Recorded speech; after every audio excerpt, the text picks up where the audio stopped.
Still driving that old car? My cousin Leah said it with her nose wrinkled, like she'd smelled something foul. Her brother Tyler snorted. Didn't you inherit a whole business? Guess none of it made it to your garage. Laughter erupted around the dinner table. Aimed at me. Always at me. My name is Renee. And from wherever you're watching this, stay with me. Have you ever been underestimated so deeply that your success felt like betrayal to the people who should have celebrated you? I stared down at my plate. Dry chicken, overcooked rice, and humiliation served fresh. It was a family dinner at Aunt Diane's house, and I already regretted showing up. The same house I used to mow the lawn for as a teenager while they sipped lemonade and told me maybe college wasn't for everyone. Now they sat around me in new watches and old mindsets, still convinced that I was the black sheep who never made it out of the dirt. And when Leah made that comment about my car, I just smiled gently and shrugged. It runs fine, I said. She probably doesn't know what a car payment feels like, Tyler added, elbowing his cousin like they were tag-teaming a comedy routine. And maybe they thought I'd bite back. Maybe they wanted me to snap, to lose composure, to prove I was still the outsider. But I didn't. Because I had something better than a comeback. Just then, my phone buzzed in my purse. I glanced at it, tapped once, and stood. Sorry. I need to take this. They smirked like I was trying to escape the heat. I stepped just outside onto the veranda. The sun was setting in soft gold. I raised the phone to my ear. Yes, I said calmly. My assistant's voice came through crisp and clear. Hi, Renee. Just confirming your jet has landed. They've brought the rolls around and pre-cleared customs. We're ready whenever you are. I turned back toward the open window of the dining room and paused. The silence inside was total. I hadn't meant for them to hear, but I hadn't exactly hidden either. When I walked back in, I didn't say a word. I didn't need to. The air had changed. Leah's fork was frozen midair. Tyler blinked like someone had unplugged his brain. Jet, my uncle finally asked, eyes squinting. I just smiled politely and sat back down. Business trip. Early morning. I didn't elaborate. That was the power. Because here's the thing. They thought they knew who I was. That I was the quiet girl with the dusty sedan and hand-me-down handbags. What they didn't know was that I was the CEO of the very company they'd laughed at me for starting. That I owned more real estate than our entire family combined. That the car I drove wasn't because I couldn't afford better. It was because I remembered where I came from and I never wanted to forget. They mocked me for staying grounded.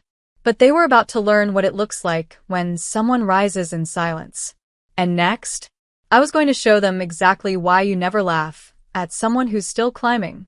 Because when they reach the top, they remember every word. My cousins always believed that success was inherited, not earned. They grew up in manicured houses with silver spoons and granite countertops. I grew up watching my mom fold diner tips into envelopes labeled rent and electric with the kind of precision that only desperation teaches. My dad disappeared before I turned 7. No note. No warning. Just gone. And while my aunt and uncle sent their kids to summer camps and private tennis coaches, I spent my summers babysitting their spoiled children for $4 an hour because, as Aunt Diane once said, it's good for her to learn responsibility. What I learned instead was that love in our family came with conditions. They smiled when you served them, scoffed when you stood on your own. When I was 17, I got into 3 good colleges. Full scholarships. I told the family over dinner one night, heart pounding, eyes sparkling. Leah rolled her eyes. Wow. Must be nice when you don't have to pay for it. Uncle Greg added, college doesn't make you successful. It just makes you debt-ridden. My mother was the only one who clapped. Quietly. With tears in her eyes. They mocked me again when I started a company instead of getting a safe job. It was a messy startup. Small-scale logistics for minority-owned food suppliers. Not sexy. Not flashy. Definitely not respectable enough for family barbecues. Tyler laughed when he saw me making deliveries myself. You? Running a business? Thought you were going to be the next Oprah, not UPS. Leah once said, it's kind of embarrassing, isn't it? Like playing entrepreneur? but I kept working. Nights, weekends, holidays. I reinvested every penny. I lived in a studio apartment that was half storage closet. Ate ramen. Lost sleep. Gained grit. My mother passed just before I turned 26. Heart failure. Years of overwork and stress finally caught up.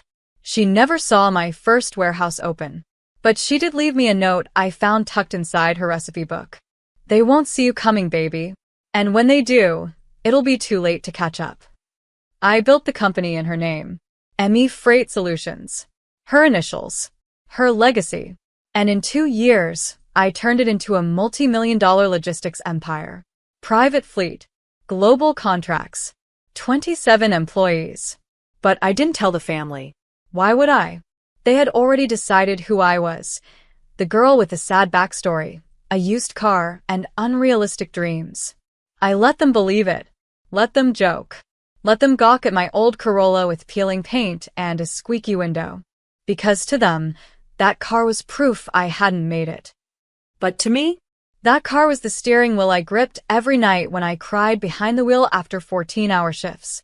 It was the front seat where I'd read my mother's note over and over. It was the one constant reminder that I was still moving forward, even when it felt like the world was driving past me. They saw rust. I saw roots. And when that assistance call came through at dinner, it wasn't a flex. It was a reminder that I didn't owe them explanations, just consequences. After that dinner, everything shifted. Not for me, I was already living in my truth, but for them. My cousins, my aunt, my uncle, suddenly they were curious. I'd spent years being invisible in this family. But now, I was a headline they couldn't stop clicking. 3 days after the dinner, Leah sent me a message on Instagram. Hey girl, didn't know you were flying private these days, LOL, smiling face with heart eyes, we should totally catch up. Tyler posted a story the same day. A boomerang of him holding a cup of espresso at some pop-up cafe with the caption, Grind time briefcase, manifesting boss vibes fire. He'd never posted about work before. That's when it hit me. It wasn't the jet that shook them. It was the fact that I'd passed them by and never told them. I wasn't bragging. I wasn't flashing my wealth. I wasn't begging for validation. And that silence made them desperate to know more. They had lived their entire lives believing wealth meant power and power meant control. That they were the standard to be measured by. But I'd walked right past them, quietly, completely, and they hadn't seen it coming. So now, they were scrambling. And then something happened that confirmed just how much it was eating at them. I got a call from a supplier who'd referred me to a new client. A boutique grocer in another city. Great lead. But the conversation took a strange turn. The manager said, One of your cousins? I think his name was Tyler? He reached out to us last week. Said you recommended him. But his numbers were off. And he couldn't explain how his logistics worked. I froze. Tyler was trying to use my name. I thanked the manager, hung up, and sat there for a long minute. He didn't congratulate me. He didn't apologize for mocking me. He didn't even ask me directly. He just tried to steal a piece of what I'd built and hoped I wouldn't find out. But I did. And it didn't stop there. Over the next week, 2 more people messaged me about family members name-dropping Emmy Freight. Leah had apparently pitched a fake consulting service to a local boutique using my company's portfolio as her past experience. She was presenting my warehouses, my deliveries, my hard work as hers. That's when it stopped being annoying and became personal. They hadn't just dismissed me. They were now trying to cash in on the image they once laughed at. The girl they called a failure? Now, suddenly, she was their golden ticket. But they'd forgotten something important. You can't steal from someone who's already 2 steps ahead. So I started tracking everything. Screenshots, emails, voice notes, fake invoices. Not to retaliate, to prepare. Because I knew exactly how this story ended. They wanted to wear my success like a costume. But I was about to show them the price of pretending to be someone you once tried to bury. They played small games. I was about to make a big move. And the only thing better than rising is rising while they're still trying to figure out how you did it. I could have called them out publicly. Could have embarrassed them the way they tried to embarrass me all my life. But that would have given them something they didn't deserve. Attention. Instead, I chose something quieter, sharper, more permanent. First, I called my legal team. Emmy Freight had a small but powerful legal department. Two brilliant women who had seen this kind of thing before. I laid it all out. The name-dropping, the fake pitches, the way Leah and Tyler were using our brand to sell themselves to clients. My team moved fast. Cease and desist letters were drafted within hours. But I didn't send them. Not yet. I wanted to watch them dig deeper first. So I played dumb. I replied to Leah's Instagram message. Sure. We should catch up soon. Let me know when you're free. She bit instantly. Within a day, she invited me to coffee. Just us girls. We met at a trendy cafe, where she wore designer shades and talked like we were old friends who hadn't been emotionally distant for 2 decades. She asked questions. Too many. So, what's your average profit margin? What kind of software do you use for scheduling? Are your trucks diesel or hybrid? Just curious. I smiled through all of it, gave vague answers, watched her brain spin behind her fake lashes. Then she said it. Tyler and I are thinking of starting something similar. You'd be so proud. We even mocked up a little proposal. Wanna see? She handed me her phone. There it was, my logo, my trucks, even a photo of one of my warehouses. Photoshopped into a mock pitch deck with her name on the cover. I looked up, stunned at her audacity. She mistook it for awe. I left that meeting with everything I needed. That night, I sent the cease and desist notices to both of them. Certified mail. Legal headers. Real consequences. I didn't write them myself, but if I had, they would have started with, "You should have thought twice before mocking the woman whose playbook you're now trying to plagiarize." The next day, I filed formal trademark infringement notices. My company's brand, its name, even the color palette, fully protected. Their fake documents were now grounds for action. But the most satisfying piece of the puzzle? I called the boutique grocer Leah had pitched. And I booked them myself. Offered them better rates. Quicker turnaround. A dedicated liaison. They signed the contract within 48 hours. Leah lost her fake client before she even got started. Tyler's story unraveled just as quickly. A partner he'd tried to rope in for a new delivery startup backed out the moment he got the legal notice. His rep was burned before the website even went live.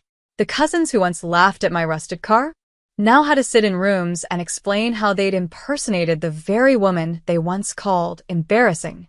And me? I said nothing. Didn't post about it. Didn't gloat. Because real power doesn't shout. It moves quietly, like a tide rising while they're still building castles in the sand.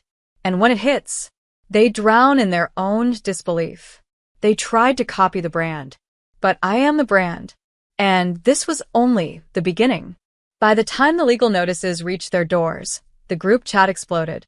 I wasn't in it, obviously, never had been. But my cousin Tara, the only one with a conscience, sent me screenshots. The panic in their texts was everything I expected and more. Tyler. Bro, is she serious? We're family. Leah. She didn't have to go nuclear. It was just a mock-up. Tara. Y'all literally tried to steal her company's image. She just protected her work. Like any boss would. They weren't mad because I embarrassed them.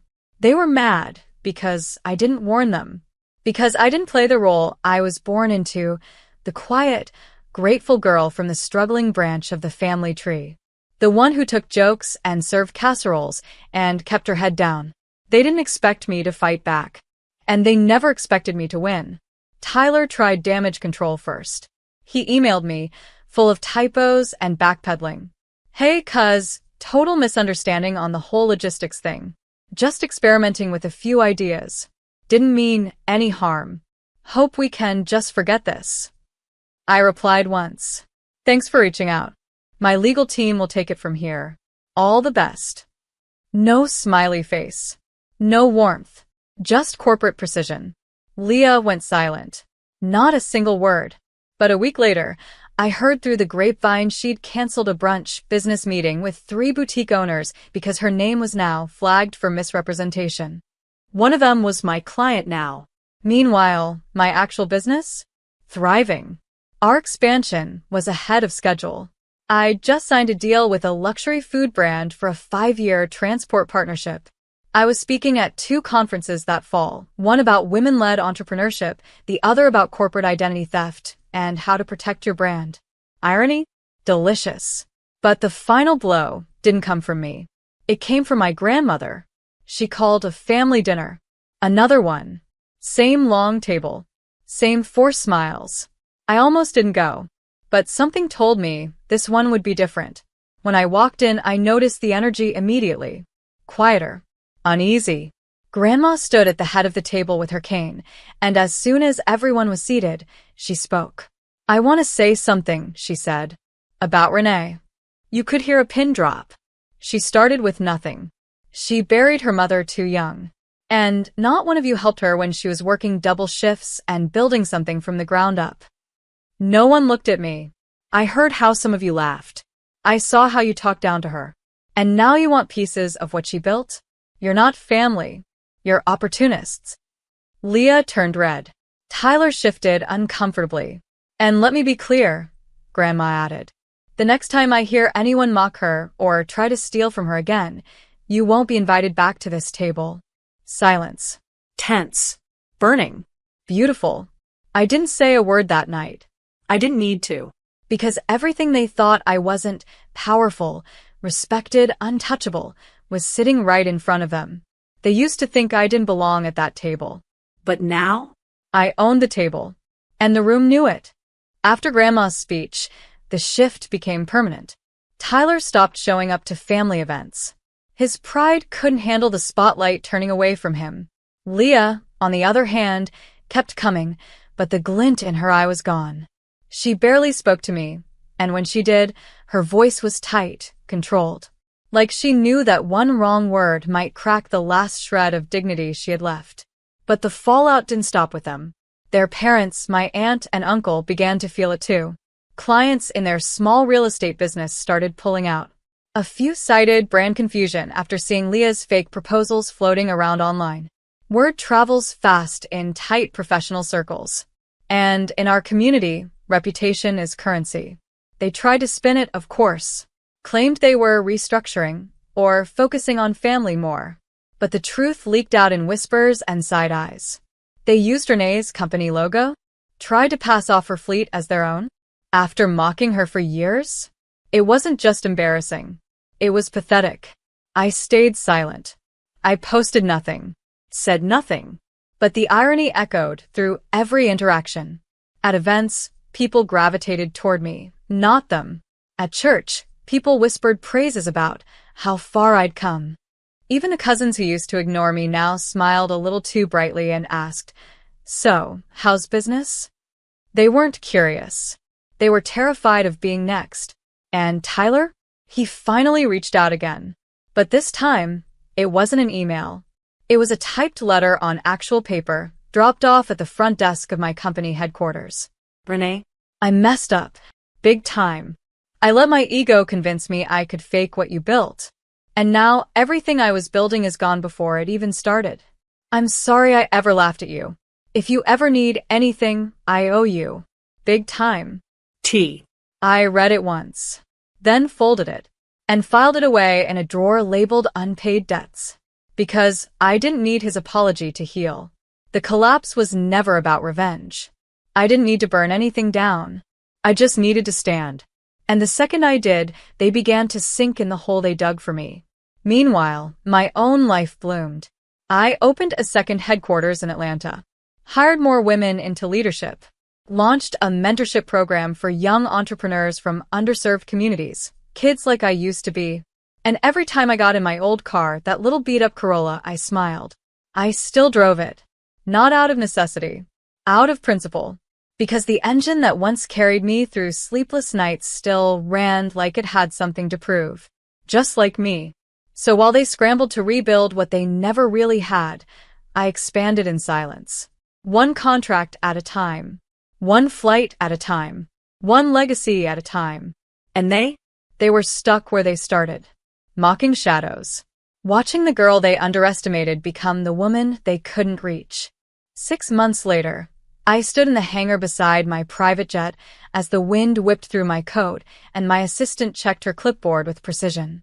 Across the tarmac, a team of new hires unloaded product samples headed to our partners overseas. From a beat-up Corolla to a fleet of trucks and air freight? Yeah, we had come a long way. But my rise wasn't built on revenge. It was built on memory. I remembered the nights my mother cried silently at the kitchen table when rent was due. I remembered the pitying looks from family as I poured punch at their parties, knowing full well I was there to serve, not belong. I remembered every eye roll, every "still driving that thing?" jab, every dismissal that turned my silence into fuel. And now, I had carved a life from that silence. Not loud, not flashy, just solid. My logistics company had surpassed $20 million in contracts. We'd expanded into South America, developed eco-friendly transport solutions, and partnered with 2 international nonprofit orgs to ship medical supplies to disaster zones, at cost. Impact. Legacy. Not just profit. Meanwhile, the house I lived in now, paid in full. It wasn't a mansion by choice. 3 bedrooms, full garden, custom kitchen design from scratch. Warm. Quiet. Mine. But the most important place in that house? The wall in my home office. One photo, framed in gold. Me and my mother, standing beside that old Corolla, both of us laughing. She was holding a manila envelope labeled incorporation papers. She never lived to see the company take off. But she saw the beginning. And that's what mattered. Once a month, I host a dinner. Not for family. For the women I mentor. Young, fierce, underestimated women who remind me of myself at 19. They come with ideas, notebooks, nervous laughs. I watch them closely, how they talk about their dreams with disclaimers, like they've been told to be realistic too many times. And I tell them the same thing every time. They'll laugh at your rust. They'll roll their eyes at your silence. But when your jet lands, they'll pretend they were cheering all along. At one of those dinners, Tara, my one cousin who never turned her back, pulled me aside. "You know," she said, "they still talk about you. Whisper your name like a warning." I smiled. "Good," I said. Because I wasn't their cautionary tale anymore. I was the consequence. And as I sipped my wine that night, surrounded by laughter, hope, and the hum of futures being built, I realized something. Success isn't just measured in dollars. It's measured in who you lift with you, in how you rise without stomping and teach others how to climb. They tried to mock me into silence. Instead, they watched me turn that silence into a platform. And now, they're still sitting at that dinner table, while I'm rewriting the menu. A year to the day after that infamous family dinner, Aunt Diane hosted another one. Same table, same roast chicken, same crystal glasses clinking under dim lighting. But this time, I didn't sit at the far end, waiting to be acknowledged. I wasn't even planning to go. I had a ticket booked for Tokyo, business class, not private jet this time. I liked to remind myself what it felt like to move among people instead of above them. But Grandma called the night before. "Come." Not for them. For me. So I did. I wore the same coat they once called plain. Minimal makeup. No jewelry. Just me, still and solid. When I walked in, the room stilled. Leah glanced up from her phone. Tyler looked down at his plate. Uncle Greg offered a stiff nod. Aunt Diane tried her usual smile. "Look who made it." I smiled back, gentle but unreadable. We ate in near silence. No one mocked my car. No one asked about my business. But not out of respect. Out of fear. Because they knew I wasn't the story anymore. I was the ending. After dessert, Grandma stood. "I just want to say something," she said, voice trembling but proud. "A year ago, someone at this table made a joke. A joke they thought was harmless. About an old car. About a young woman. And today, that woman has done more for this family's name than anyone here." Everyone went still. She turned to me. "Renee, I'm proud of you. Not because you're rich, but because you remembered who you were when they tried to make you forget." I blinked back tears. And for the first time in a long time, I felt seen. After dinner, I walked to the driveway. My old Corolla still parked right where I left it. A dent near the back, faded hood, engine still humming like a fighter. Leah passed me on her way out. She looked at the car, then at me. "You still driving that thing?" she asked, no laughter this time. Just genuine disbelief. I turned slowly. "No," I said. She blinked. "I choose to drive it." Her mouth opened slightly, but no words came. I got into the driver's seat, rolled the window down. "You mocked me for staying grounded," I said softly. "But you know what the sky teaches you when you fly alone?" She stayed silent. "That not everyone deserves to rise with you." Then I drove off. And as I turned the corner, I felt a strange peace. Because I hadn't destroyed them. I didn't need to. They were living in the ruins of their own arrogance. While I was flying. Not because of spite, but because I built wings from the very rust they laughed at. They mocked the car. But the car never broke down. I didn't either. And the silence that followed my takeoff was the sound of them realizing they never saw the driver coming.